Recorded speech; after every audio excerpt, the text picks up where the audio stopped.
Je m'appelle donc Philippe Prémat, je dirige le groupe Prémat, qui est une entreprise de transport routier de marchandises.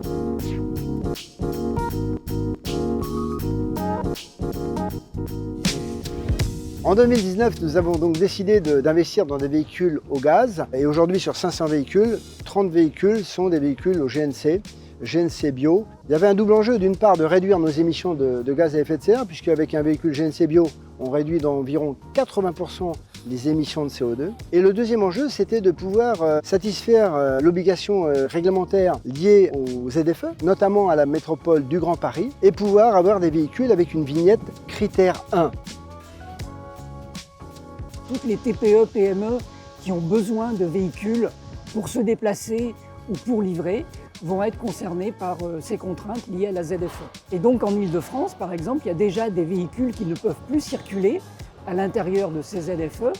Et les grosses échéances qui arrivent, c'est dans moins de 2 ans maintenant, pour les véhicules diesel, et d'ici 2030 pour tous les véhicules thermiques. Pour faire le plein des bouteilles de gaz dans la station en biogaz, vous avez la bouche de remplissage qui est ici.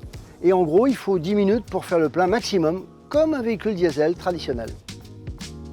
Nous, ça nous a permis de travailler en étroite collaboration donc avec la Chambre de commerce d'industrie de l'Essonne, l'ADEME et puis notre entreprise pour justement améliorer notre performance et explorer des voies nouvelles pour le futur. C'est une collaboration qui est gagnant-gagnant.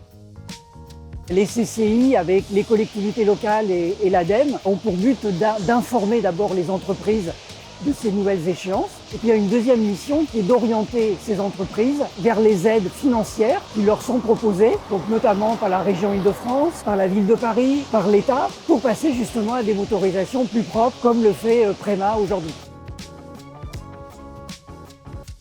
Je pense qu'il faut rester optimiste malgré la conjoncture et comme tout chef d'entreprise, il faut oser.